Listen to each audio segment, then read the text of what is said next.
Hello प्रिय छात्रों, कैसे हो? आशा करता हूँ आप लोग अच्छे होंगे, स्वस्थ होंगे, मस्त होंगे, अपने पढ़ाई में व्यस्त होंगे। तो आइए आज हम लोग देखेंगे क्लास 10 का संस्कृत का जो है पाठ 9 स्वामी दयानंद, उस पाठ से संबंधित जितना सब्जेक्टिव क्वेश्चन बोर्ड एग्जाम पूछता है, सभी के सभी सब्जेक्टिव क्वेश्चन उस पाठ से जितना सब्जेक्टिव क्वेश्चन बनने वाला होगा, सभी क्वेश्चन लेके हम आप लोगों के समक्ष उपस्थित हैं। इस इस पाठ से इस पाठ को देखने के बाद इस पाठ से संबंधित सब्जेक्टिव क्वेश्चन के लिए आप उन लोगों को किसी अन्य वीडियो देखने की आवश्यकता नहीं पड़ेगी। इससे पहले इस पाठ से संबंधित दो वीडियो हम ने अपलोड कर चुका। पहला वीडियो में इस संपूर्ण पाठ का भावार्थ, दूसरा में इस पाठ से संबंधित जितना ऑब्जेक्टिव क्वेश्चन था सभी को क्वेश्चन को हमने वीडियो बना के अपलोड कर चुका हूँ। यदि नहीं देखे हैं तो उसको जाकर देख लीजिए अपना यूट्यूब चैनल मार्क्स क्लासेस में। आइए बिना देर किए इस पाठ से संबंधित जितना सब्जेक्टिव क्वेश्चन बनने वाला है, सारे सभी के सभी सब्जेक्टिव क्वेश्चन लेकर आप लोगों के समक्ष उपस्थित हूँ। तो बिना देर किए चलिए आगे बढ़ते हैं। देखिए आज का जो है पहला क्वेश्चन है, स्वामी दयानंद पाठ का मुख्य परिचय अपने शब्दों में दे। यानी उस पाठ का जो मुख्य परिचय है उसको अपने शब्दों में देना है। तो उस पाठ में बताया किसमें गया है, उस समाज यानी स्वामी दयानंद के बारे में, और वो कैसे व्यक्ति थे तो उनका जीवन संबंधित परिचय दिया गया। तो यह पाठ जो है आधुनिक भारत यह पाठ आधुनिक भारत के महान समाज सुधारक और शिक्षाविद स्वामी दयानंद के जीवन और उनके कार्यों पर प्रकाश डाला गया है। इस पाठ में जो है स्वामी दयानंद के इस समाज सुधारक शिक्षाविद स्वामी दयानंद सरस्वती के कार्यों पर क्या किया गया, उनके जीवन और कार्यों पर प्रकाश डाला गया। उन्होंने 19वीं शताब्दी यानी 19वीं सदी में समाज में व्याप्त अंधविश्वासों को उन्होंने दूर किया, पाखंडों कुरीतियों को क्या किया, दूर करने का काम किया और आर्य समाज नामक संस्था की स्थापना की। कब? 1875 में आर्य समाज की स्थापना कब किया? 1875 में। कहाँ किए थे? तो मुंबई में। कहाँ किए थे? मुंबई में किए थे। कहाँ किए थे? मुंबई नगर में किए थे। कब? 1875 में। कहाँ? तो मुंबई में। ठीक है। तो इस क्वेश्चन का जो है ये जो आंसर है, क्या है आंसर, जो यह पाठ जो आधुनिक भारत के समाज सुधारक शिक्षाविद स्वामी दयानंद सरस्वती के जीवन और उनके कार्यों पर प्रकाश डाला गया है। और उन्होंने 19वीं सदी में जो समाज में अंधविश्वास था, व्याप्त अंधविश्वास था, पाखंड था, कुप्रथा था, उसको क्या किया, दूर करने का प्रयास किया है और अर्ध समाज की क्या किया, स्थापना की। यही इस पाठ का जो था क्या था, पढ़ते थे। अगला क्वेश्चन देखते हैं। ठीक है, आगे का जो क्वेश्चन है, अगला क्वेश्चन देखेंगे। 2 नंबर क्वेश्चन आपके सामने है स्क्रीन पर, देखिए। दूसरा क्वेश्चन है, मध्यकाल में भारतीय समाज को खंडित और दूषित करने वाले मुख्य दोष क्या थे। यानी मध्यकाल में जो था समाज में को खंडित करने वाले, बांटने वाले, दूषित करने वाले मुख्य दोष मध्यकाल में कौन कौन से दोष था, तो वो क्या था, जातिवाद था। मध्यकाल में क्या था, जातिवाद। मध्यकाल में भारतीय समाज में जातिवाद के कारण, यानी जातिवाद था, उसके कारण असमानता था। लोग एक समान भाव से नहीं देखते थे, समाज में ऊंच नीच देखते थे। ठीक है, जातिवाद के कारण सभी को एक जैसा नहीं देखा जाता, ऊंच नीच देखा जाता, छुआछूत, यानी लोग एक दूसरे से उच्च जात निम्न जाति के प्रति क्या, छुआछूत करते थे। धार्मिक कार्यों का आडंबर, पाखंड, स्त्रियों की घोर अशिक्षा, यानी स्त्री को शिक्षा नहीं दिया जाता था, विधवाओं की अत्यंत दयनीय स्थिति, शिक्षा का संकुचित होना जैसे मुख्य दोष फैले हुए थे। तो ये जो था मध्यकाल में जो था समाज में जो था क्या था, दोष था, समाज को दूषित कर रहा था। कौन सा? तो जातिवाद। यानी मध्यकाल के भारतीय समाज में कौन सा दोष था, तो एक था जातिवाद के कारण असमानता, छुआछूत, धार्मिक कार्यों में आडंबर मतलब दिखावा, पाखंड, स्त्रियों की घोर अशिक्षा, यानी स्त्री को शिक्षा से वंचित रखा जाता था, विधवाओं की दयनीय स्थिति, विधवाओं को शोषण किया जाता था, उसे समाज में अच्छा स्थान, समाज से बाहर रहना होता था। तो ये सब क्या था, दोष था। कब फैले? मध्यकाल में। कब फैले थे? मध्यकाल में। ठीक है, तो चलिए आगे देखते हैं। इससे अगला क्वेश्चन क्या है?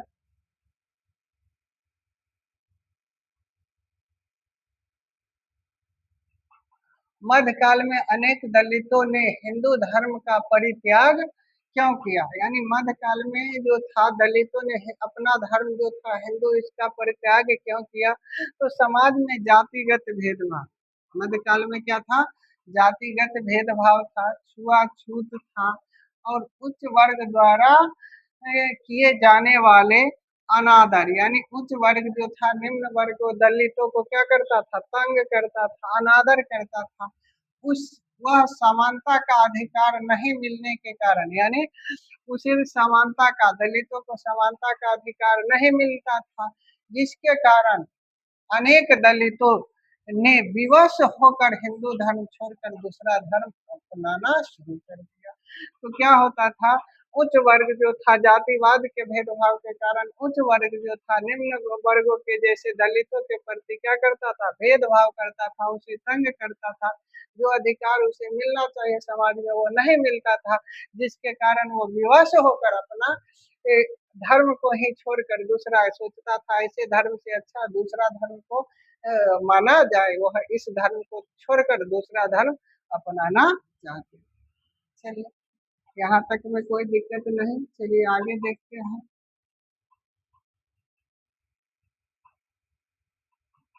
4 नंबर क्वेश्चन जो है, स्वामी दयानंद का जन्म कब, कहाँ तथा उनके बचपन का नाम क्या था?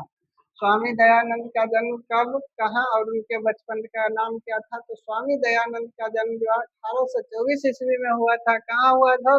गुजरात प्रदेश के टंकरा नामक गांव में। उनके बचपन का नाम क्या था? तो मूलशंकर। स्वामी दयानंद का जन्म 1824 ईस्वी में गुजरात प्रदेश के टंकरा नामक गांव में हुआ था। कहाँ हुआ था? तो उनका जन्म जो कब और कहाँ हुआ? तो उनका जन्म जो है 1824 ईस्वी में। कहाँ हुआ? तो गुजरात के गांव टंकरा नामक गांव में हुआ था। उनके बचपन का नाम क्या था? मूल शंकर था। उनके बचपन का नाम क्या था? मूल शंकर था। ठीक है, तो यहाँ तक में कोई दिक्कत नहीं। उनका जन्म जो है कब हुआ था? 1824 ईस्वी में। कहाँ हुआ था? तो गुजरात प्रदेश के टंगरा नामक गांव में। उनके बचपन का नाम क्या था? तो मूल शंकर था। ठीक है, चलिए आगे देखते हैं।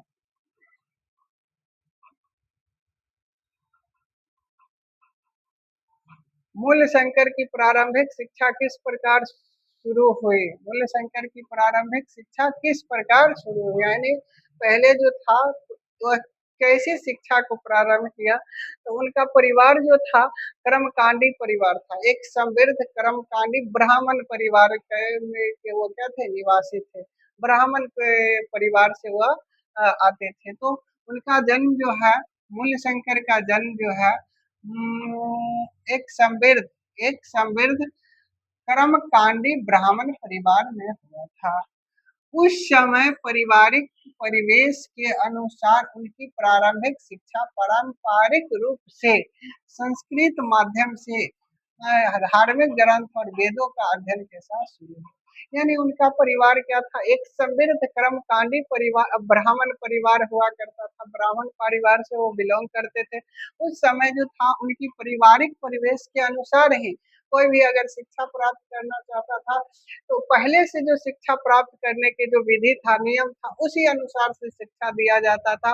अब ब्राह्मण कुल होने के कारण उनका जो वो कहने का मतलब जो था शिक्षा प्रारंभ करने का जो माध्यम था वो क्या था? संस्कृत। संस्कृत से ही कोई भी शिक्षा को प्रारंभ करते थे। तो इनका भी पढ़ाई जो हुआ शुरू हुआ किससे? संस्कृत माध्यम से शुरू हुआ। किस ग्रंथ का? धार्मिक और वेदों का। धार्मिक ग्रंथ और वेदों का अध्ययन से इनका क्या हुआ? शिक्षा की शुरुआत हुई। किनका? मूल शंकर यानी स्वामी दयानंद सरस्वती का, इनका बचपन का नाम था तो स्वामी दयानंद सरस्वती। चलिए आगे क्वेश्चन देखते हैं।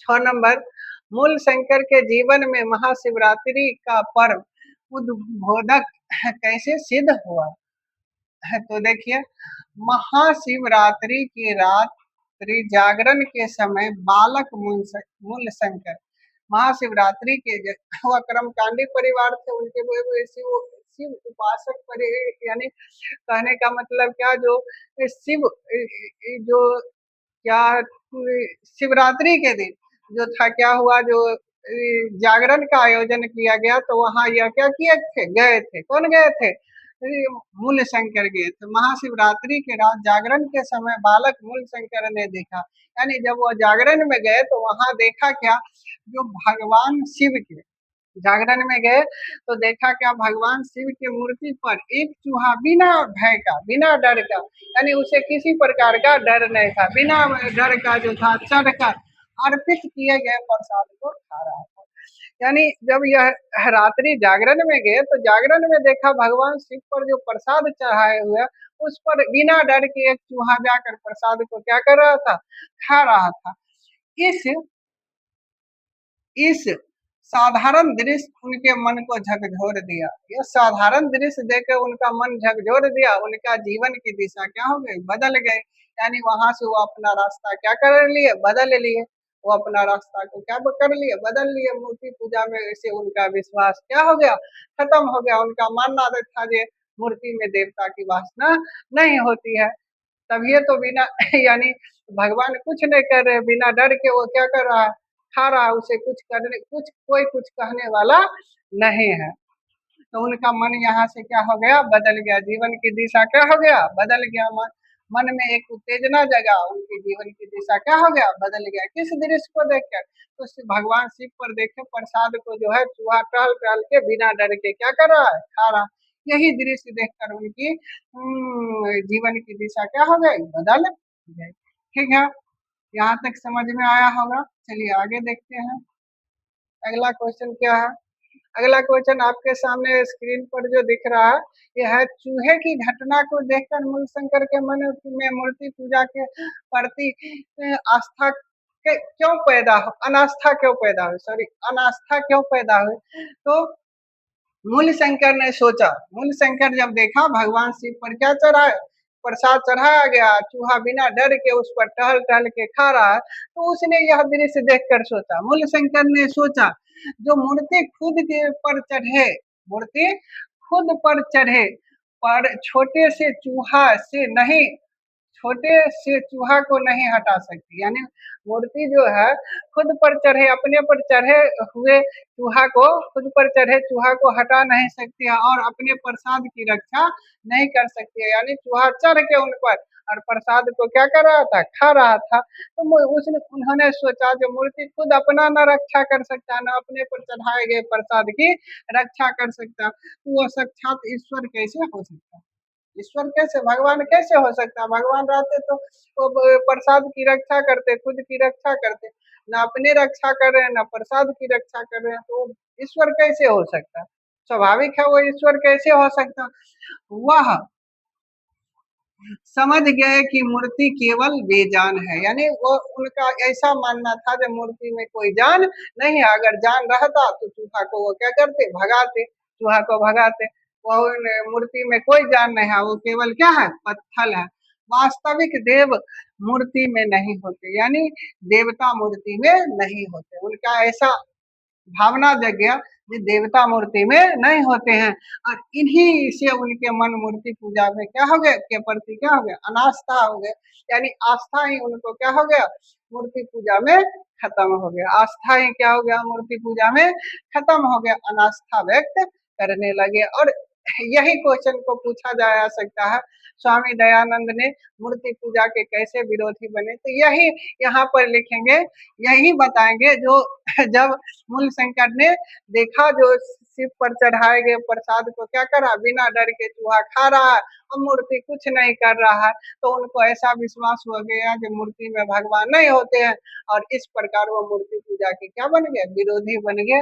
या यहाँ पर क्वेश्चन है अनास्था कैसे पैदा हुआ, तो उनको आस्था क्या हो गया, खत्म हो गया। यही आंसर उसमें भी हो जाएगा जो मूर्ति पूजा के कैसे विरोधी बने, और यहाँ पर यही हो जाएगा जो वो उनकी आस्था कैसे खत्म हुई। तो विरोधी बन गए, अगर पूछा जाएगा विरोधी बने तो वो विरोधी हो जाएगा। अनास्था कैसे हुए, तो यहाँ पर अनास्था हो गया, यानी उनका आस्था ही क्या हो गया, खत्म हो गया। तो चलिए यहाँ तक समझ में आ गया होगा। इसको दो तरह से पूछा जाता है, एक विरोधी कैसे बने और दूसरा अनास्था कैसे हुए। यह बहुत ही इम्पोर्टेंट क्वेश्चन है, बहुत ही इम्पोर्टेंट क्वेश्चन है, कई बार परीक्षा में पूछा गया। बहुत ही इम्पोर्टेंट यह क्वेश्चन है, दो तरह से पूछा जाता है। एक अनास्था कैसे हुए, मूर्ति के पूजा के प्रति अनास्था क्यों पैदा हुए, और दूसरा पूछा जाता मूर्ति पूजा के कैसे विरोधी बने। चलिए आगे देखते हैं। अगला क्वेश्चन जो है 8 नंबर, मूल शंकर के भीतर वैराग भाव कब और किस प्रकार घटना के बाद जाएगा। तो जब उनकी प्रिय बहन की क्या हो जाती है, अचानक मृत्यु हो जाती है। अचानक क्या हो जाती है, मृत्यु हो जाती है, जिसका दुख वो अपना सहन नहीं कर पाते हैं और वो क्या हो जाते हैं, वैराग हो जाते हैं।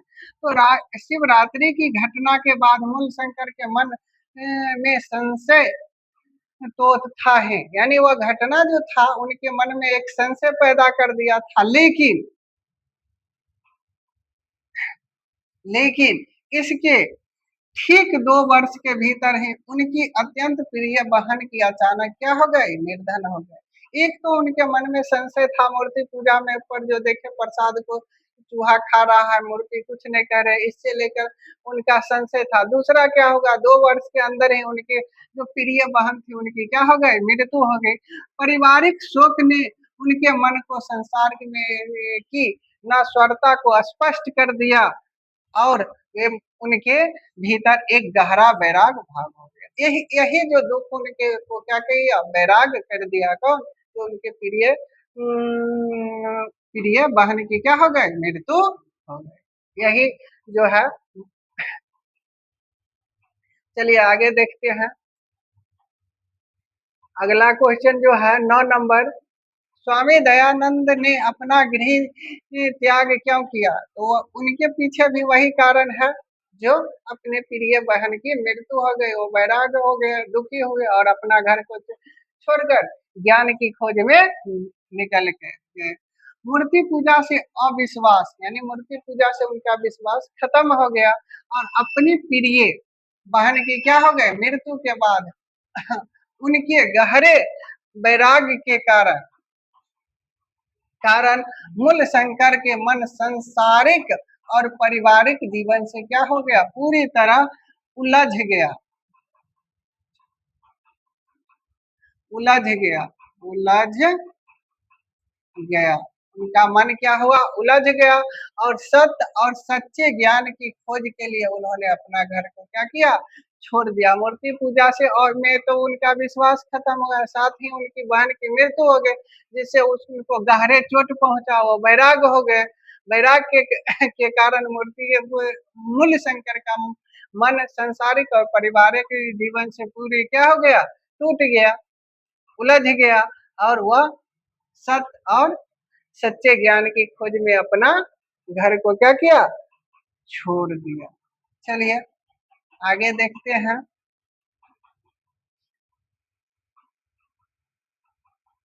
घर छोड़ने के बाद मूलशंकर मथुरा में किसके पास गए और वहां उन्होंने क्या किया, तो जब घर छोड़ा तो वह बहुत से साधु संत विद्वानों से मिलते हुए वो मथुरा पहुंचे। मथुरा किसके पास पहुंचे, तो बिरजानंद के पास। किसके पास, बिरजानंद के पास, जो उनका क्या बन गया, गुरु बन गया। वो आंख से क्या थे, अंधे थे, आंख से क्या थे, अंधे थे। तो घर छोड़ने के बाद, घर छोड़ने के बाद अनेक संतों से, अनेक साधु संतों से मिलते हुए, ज्ञान की खोज में मिलते हुए मथुरा पहुंच गया। वहां वे आंखों से नेत्रहीन, यानी अंधे, आंख से क्या था, अंधे थे, प्रज्ञाचक्षु, यानी प्रज्ञाचक्षु का मतलब होता है नेत्रहीन।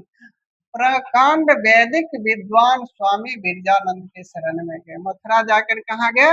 बिरजानंद के शरण में गए और उनके आर्ष यानी प्राचीन ऋषियों द्वारा रचित ग्रंथों का क्या किया? अध्ययन करना शुरू किया। जो प्राचीन ऋषियों द्वारा जो ग्रंथ लिखा गया था उनका अध्ययन क्या किया? शुरू किया। तो कहाँ पहुंचे? मथुरा में स्वामी विरजानंद के पास पहुंचे। कहाँ पहुंचे? स्वामी विरजानंद के पास पहुंचकर और प्राचीन ऋषियों द्वारा जो पुस्तक लिखा गया था, ग्रंथ लिखा, उसका वो अध्ययन प्रारंभ किए। कहाँ? तो मथुरा। उनका गुरु कौन बने? तो स्वामी विरजानंद। कौन बने? स्वामी विरजानंद। चलिए आगे देखते हैं। 11 नंबर क्वेश्चन जो है, गुरु बिरजानंद ने स्वामी दयानंद को क्या दीक्षा या उपदेश दिया, यानी क्या उपदेश दिए? तो उन्होंने जो उपदेश दिया, गुरु बिरजानंद जो इनका गुरु थे, उन्होंने स्वामी दयानंद का जो उपदेश दिया वो दिया, देश से अज्ञानता और पाखंड को क्या है? देश में जो है अज्ञानता और पाखंड फैला हो। हमारे देश में जो अज्ञानता और पाखंड फैला है, तुम जाओ और उस समाज को इस अंधकार से क्या करो? निकाल दो। जो अज्ञानता पाखंड समाज में फैला हुआ है, इसको क्या कर दो? दूर भगा दो, इसे दूर निकाल दो, इसे दूर लोगों को के अंदर से दूर करो और वैदिक धर्म का और सच्चा प्रचार करो। वैदिक धर्म का सच्चा प्रचार करो, सत्य का प्रसार करने में अपना जीवन लगा दो। वैदिक धर्म का प्रचार करो और सत्य का प्रचार में अपना जीवन लगा दो। समाज में जो अंधकार अज्ञानता है, पाखंड फैला हो, उसे दूर करो। लोगों के अंदर से अंधविश्वास को क्या करो? खत्म करो और वैदिक धर्म का सच्चा प्रचार करो और सत्य का प्रचार करने में अपना जीवन को समर्पण कर दो। चलिए आगे देखते हैं। अगला क्वेश्चन जो है 12 नंबर क्वेश्चन, स्वामी दयानंद ने समाज की किन प्रमुख कुप्रथाओं का पुरजोर खंडन किया? यानी कौन सब समाज में जो कुप्रथा था उसका क्या किया? खंडन किया। ये भी बहुत ही इंपॉर्टेंट क्वेश्चन है। तो स्वामी दयानंद ने समाज में किन कुप्रथाओं को पुरजोर खंडन किया, यानी समाज उद्धार के लिए कौन कौन से कार्य किए? इसी क्वेश्चन को पूछा जा सकता है, स्वामी दयानंद ने समाज उद्धार के लिए कौन कौन से कार्य किए? तो यहाँ क्वेश्चन जो है ये है, स्वामी दयानंद ने समाज की किन प्रमुख कुप्रथा का खंडन किया? तो स्वामी दयानंद ने जो था बाल विवाह, क्या किया? बाल विवाह, यानी बचपन में ही क्या किया जाता था? विवाह। बाल विवाह, छुआछूत, जातिगत भेदभाव, धार्मिक कर्म कांडों में फैले पाखंडों को, स्त्रियों को शिक्षित से वंचित रखने जैसी जैसी सामाजिक बुराइयों का कड़ा विरोध किया। यानी जो भी समाज को नीचे करता था, नीचे गिराता था, समाज को उत्थान नहीं होने देता था, वो सबको उन्होंने क्या किया? दूर करने का सबसे पहले प्रयास किया था। सबसे मुख्य क्या था? बाल विवाह। क्या था? बाल विवाह। उसके बाद छुआछूत, जातिगत भेदभाव, धार्मिक कर्मकांड में फैले पाखंड, स्त्रियों को जो शिक्षा से वंचित रखा जाता था, ये सब जो क्या था? बुराई था। इसको इन्होंने क्या किया? दूर करने का प्रयास किया। प्रोत्साहित किसको किया? तो विधवा विवाह और स्त्री शिक्षा को क्या किया? प्रोत्साहित किया। इसको तो दूर किया, लेकिन बहुत सा ऐसा था जिसको क्या किया? प्रोत्साहन भी किया। तो विधवा विवाह को प्रोत्साहन किया, स्त्री शिक्षा को क्या किया? प्रोत्साहन किया। चलिए आगे देखते हैं।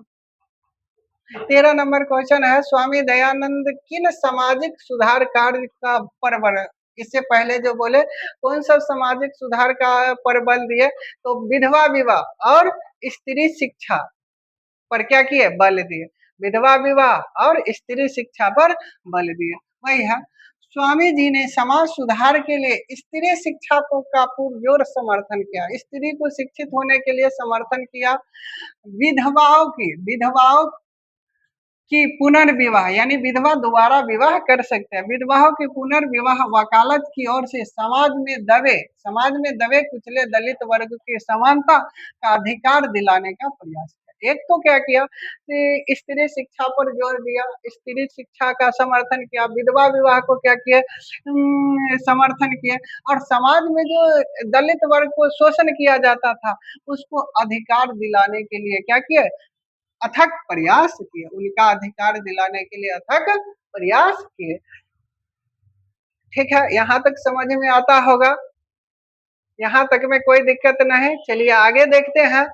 स्क्रीन पर जो है 14 नंबर क्वेश्चन है, सत्यार्थ प्रकाशन नामक ग्रंथ की रचना स्वामी दयानंद ने क्यों और किस भाषा में की? यानी सत्यार्थ प्रकाशन नामक ग्रंथ की रचना स्वामी दयानंद ने किस उद्देश्य से किया, क्यों किए, और वह किस भाषा में किए? तो वो जो किए थे किस भाषा में, तो अपने राष्ट्रभाषा हिंदी में किए थे। किस भाषा में? अपने राष्ट्रभाषा हिंदी में। क्यों किए थे? तो स्वामी दयानंद ने अपने विचार के सिद्धांत और वेदों के सच्चे ज्ञान को आत्म जनता तक सरल रूप से पहुंचाने के लिए, यानी अपने विचार को आम जनता तक, क्या जो उनका विचार था जो समाज में परिवर्तन ला सकता था, उन विचारों को समाज तक पहुंचाने के लिए, समाज तक अपने सिद्धांतों को और वेदों के सच्चे ज्ञान के आम जनता तक पहुंचाने के लिए, अपने विचार और वेदों के सच्चे ज्ञान को आम जनता तक पहुंचाने के लिए उन्होंने क्या किया, सत्यार्थ ग्रंथ जो था संस्कृत भाषा में, सत्यार्थ प्रकाश नामक ग्रंथ जो संस्कृत भाषा में था उसको राष्ट्रभाषा हिंदी में क्या किया, अनुवाद किया। इसमें तो हिंदी में इस सत्यार्थ प्रकाशन नामक ग्रंथ का क्या किया, अनुवाद किया, ताकि आम लोग भी इसको पढ़ सके और उस रास्ते पर चल सके। तो अधिक से अधिक लोग इसे पढ़कर जागरूक हो सके, यानी अधिक लोग पढ़ सके और उस रास्ते पर चल सके। चलिए देखिए, तो यहाँ तक समझ में आता होगा, कोई दिक्कत नहीं। आगे देखते हैं हम, अगला क्वेश्चन क्या है। अगला जो 15 नंबर क्वेश्चन है, स्वामी दयानंद ने वेदों के प्रति लौटने का ध्यान किस प्रकार आकर्षित किया? तो एक नारा था इनका, वेदों की ओर लौटो। किनका नारा था? तो स्वामी दयानंद जी का नारा था। कौन सा नारा था? तो वेदों के ओर लौटो। तो वही है, स्वामी दयानंद ने वेदों के प्रति लोगों को ध्यान किस प्रकार आकर्षित किया? तो स्वामी जी का मानना था कि हिंदू धर्म का असली आधार वेद है। हिंदू धर्म का असली आधार क्या है? वेद है। वेद कितने हैं? 4 है, ऋग्वेद, सामवेद, अथर्ववेद और यजुर्वेद। ऋग्वेद, सामवेद, यजुर्वेद और अथर्ववेद। वेद कितने हैं? 4। वेदांग कितने हैं? 6 है। उपनिषद कितने हैं? 160। तो वेद कितने हैं? 4 है। कौन कौन? ऋग्वेद, सामवेद, यजुर्वेद और अथर्ववेद। तो चलिए देखिए, स्वामी जी का मानना था कि हिंदू धर्म का असली आधार क्या है? वेद है, जिसमें कोई बुराई या भेदभावना नहीं है। इस वेद में किसी प्रकार के बुराई भेदभावना नहीं है। उन्होंने स्वयं वेदों को भाष्य संस्कृत और हिंदी में लिखा, यानी इसको जो है उन्होंने खुद संस्कृत हिंदी में लिखा और लोगों को उपदेश दिया कि पाखंड को छोड़कर वेदों की ओर, यही है नारा, जो वेदों की ओर लौटो, पाखंड को छोड़ो और वेदों की ओर लौटो। यही जो है उनके द्वारा दिया गया क्या है, नारा है, पाखंड को छोड़ो और वेदों की ओर लौटो। इनका प्रमुख नारा यही है, जो वेदों की ओर लौटो। ठीक है, तो चलिए देखिए, इससे अगला क्वेश्चन देखते हैं क्या है। 16 नंबर क्वेश्चन, आर्य समाज संस्था की स्थापना कब, कहाँ और किसने की? तो आर्य समाज की स्थापना किसने की? स्वामी दयानंद ने। कब किया? 1875 में। कहाँ किया था? मुंबई नगर में। तो आर्य समाज संस्था की स्थापना 1875 में मुंबई नगर में स्वामी दयानंद सरस्वती द्वारा किया गया। किसने किया? तो स्वामी दयानंद ने। कब किया? 1875 में। कहाँ किया था? मुंबई नगर में। कोई दिक्कत? ये भी क्वेश्चन इम्पोर्टेंट है। ठीक है, ये भी क्वेश्चन इम्पोर्टेंट है। चलिए आगे देखते हैं, अगला क्वेश्चन क्या है। वैसे तो सभी इम्पोर्टेंट है, लेकिन कुछ इसमें इम्पोर्टेंट में भी इम्पोर्टेंट है। अगला क्वेश्चन है, आर्य समाज संस्था का मुख्य उद्देश्य और कार्य क्या था? आर्य समाज संस्था का मुख्य उद्देश्य क्या था? कार्य, मुख्य उद्देश्य और कार्य क्या था? तो आर्य समाज का जो मुख्य उद्देश्य यही था, समाज में जो था प्राचीन शिक्षा पे चलते आ रहा था, अंधविश्वास चलते आ रहा था, प्राचीन जो जो शिक्षा पद्धति था उसको तोड़कर शुद्ध ज्ञान का क्या करना? प्रचार करना। तो आर्य समाज का मुख्य उद्देश्य था समाज में अंधविश्वास, पाखंड यानी प्राचीन काल से जो कुप्रथा चलते आ रहा था और कुप्रथाओं को मिटाकर वैदिक संस्कृति को पुनर्स्थापित करना और समाज को शुद्धिकरण करना। यह संस्था शिक्षा और मानव कल्याण के लिए कार्य करता था। किसके लिए? मानव कल्याण के लिए। तो वही मुख्य उद्देश्य था, समाज में जो अंधविश्वास था, पाखंड था, कुप्रथा था, उसको दूर करके वैदिक ज्ञान को क्या करना? प्रचार करना। शुद्ध ज्ञान का क्या करना? प्रचार करना। मानव कल्याण का यानी इनका जो था यही शुद्ध ज्ञान का प्रचार करके मानव कल्याण करना इनका मुख्य कार्य था। चलिए आगे देखते हैं। अगला क्वेश्चन जो है 18 नंबर क्वेश्चन जो है, आज के समय में आर्य समाज का विस्तार कहाँ कहाँ है? तो आज के समय में जो है आर्य समाज का विस्तार केवल अपने देश में नहीं है, विदेश में प्रत्येक नगर, शहर, प्रत्येक हर जगह पर देखने को मिलता है। कहाँ? क्या चीज?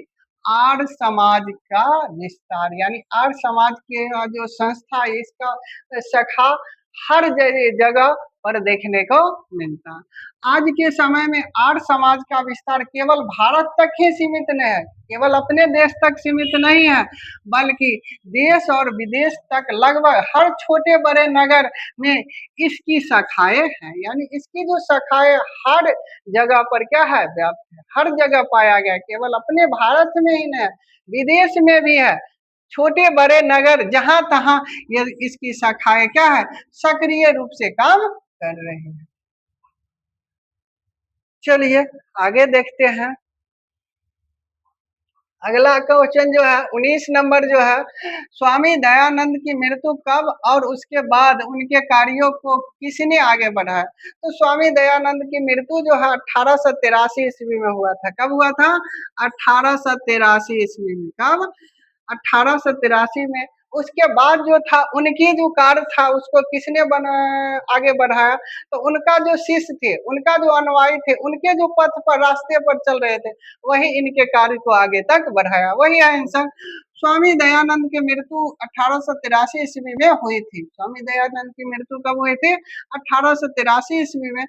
उनकी मृत्यु के बाद सिद्धांतों और शिक्षा सुधार के कार्यों को उनके अनुयायियों यानी शिष्य, अनुयायी मतलब शिष्य ने आगे बढ़ाया। अनुयायी यानी उनके, अनुयायी का मतलब जो उनके रास्ते पर, उनके बताए गए रास्ते पर क्या कर रहे थे? चल रहे थे। वही उन कहने का मतलब क्या?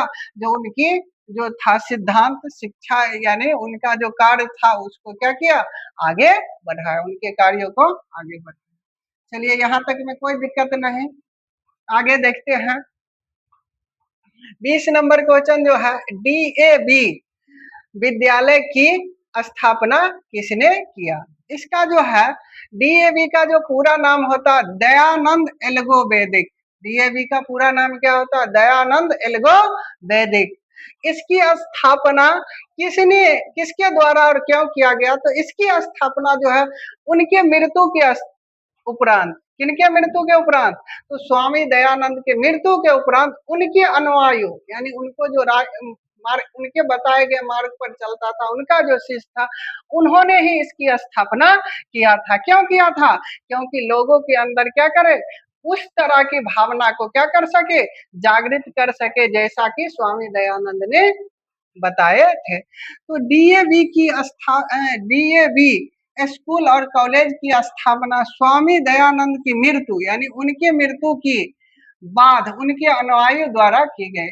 इसका उद्देश्य नई पीढ़ी को आधुनिक अंग्रेजी शिक्षा के साथ साथ वैदिक संस्कार नैतिक मूल्यों का जोड़ना। यानी नई पीढ़ी जो आ रहा है अंग्रेजी शिक्षा प्राप्त कर रहा है, केवल अंग्रेजी का ही ज्ञान ना हो, साथ में किसका ज्ञान हो?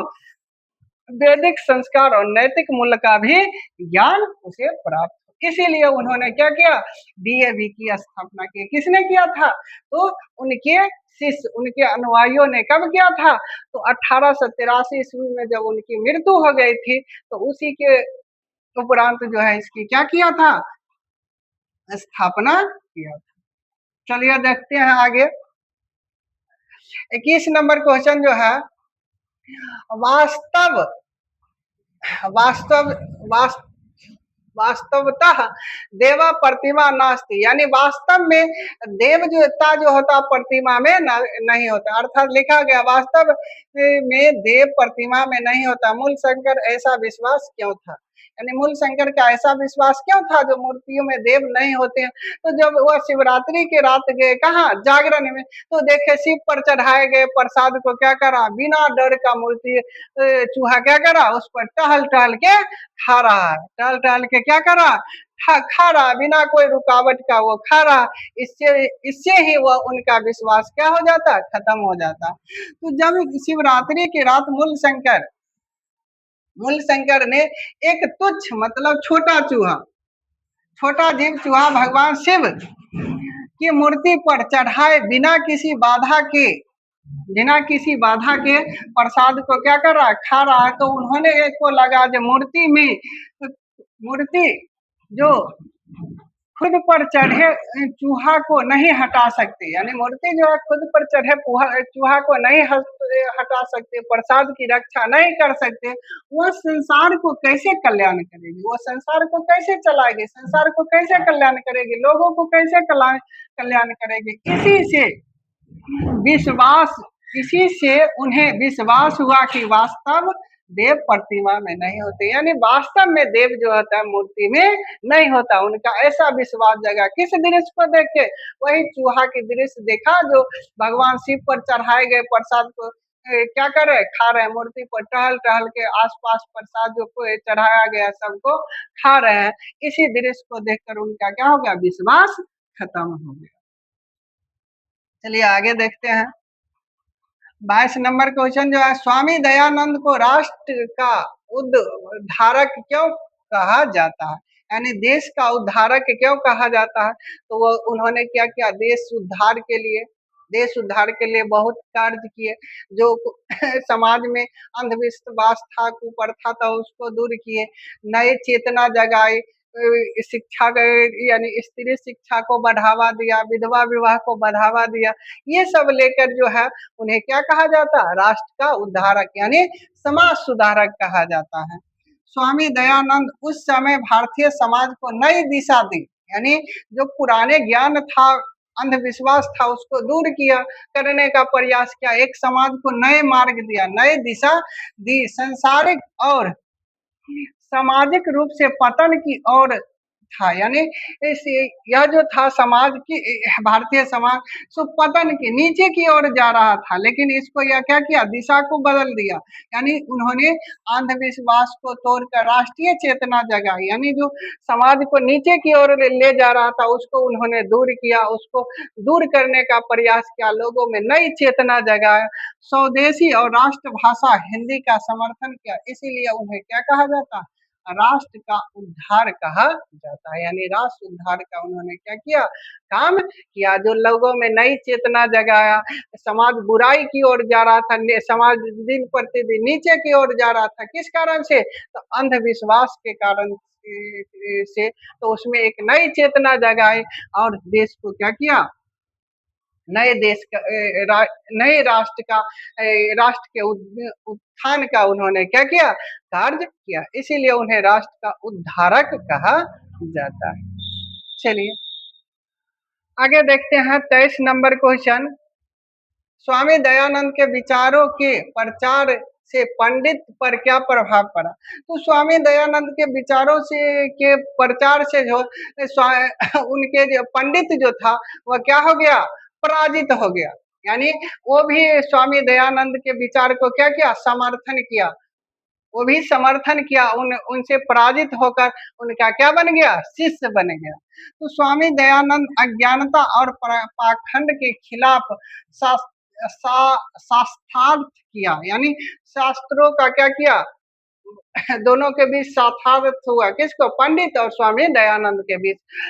उनके कटाई तर्कों पर, यानी दोनों के बीच तर्क वितर्क हुआ, उनके तर्कों और वेदों के कारण प्रमाणों के सामने कई रूढ़िवादी पंडित पराजित हो गए। यानी दोनों के बीच जो शास्त्रों का क्या हुआ, सत्ता सत्रार्थ हुआ, इससे जो है पंडित क्या हो गए? पराजित हो गए। और अंततः स्वामी जी के विचार से सहमत होकर आर्य समाज के मत में दीक्षित हो गए। यानी कहने का मतलब उनसे स्वामी दयानंद से पराजित होकर उनसे क्या कर लिया? खुद उनका शिष्य बन गए, खुद उनसे दीक्षा ले लिया। कौन? जो पंडित अपने आप को पंडित माने जाते थे, उनको वह स्वामी दयानंद से क्या हो गए? पराजित हो गए। दोनों के बीच जब क्या हुआ? वार्तालाप हुआ, किसको लेकर? शास्त्र को लेकर वार्तालाप हुआ। तो उन्होंने पुराने जो पाखंड जो थे वो सबको क्या किया? अंधविश्वासी पर जो विश्वास करते थे वो सबको दूर करके किसके माध्यम से? वेदों के माध्यम से उन्होंने क्या किया? दूर किया। और वे जो थे वेदों को माने, पंडित वेदों को मानकर उनका क्या बन गए? शिष्य बन गए, उन्हीं से दीक्षा ले ली। चलिए आगे देखते हैं 24 नंबर क्वेश्चन।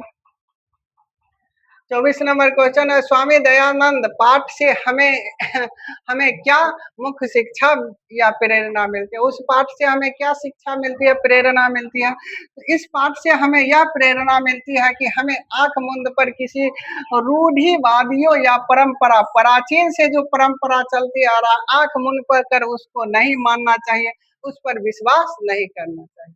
इस पाठ से हमें यही शिक्षा मिलता है, जो हम बिना सही ज्ञान जाने बिना जो है हमें किसी भी चीज को पहले से चलते आ रहा है उस पर हमें विश्वास नहीं करना चाहिए। समाज में फैली बुराई के खिलाफ आवाज उठाना चाहिए। समाज में जो समाज को नीचे गिरा रहा है, जो बुराई है, बुरा हो रहा है, उसके प्रति हमें आवाज उठाना चाहिए। और देश प्रगति के लिए शिक्षा और सत्य का मार्ग अपनाना चाहिए। ऐसा हमें रास्ता चुनना चाहिए जिससे इससे अपना भी विकास हो, साथ में किसका विकास हो? देश का विकास हो। अपना देश के विकास के लिए मार्ग को क्या करना चाहिए? अपनाना चाहिए।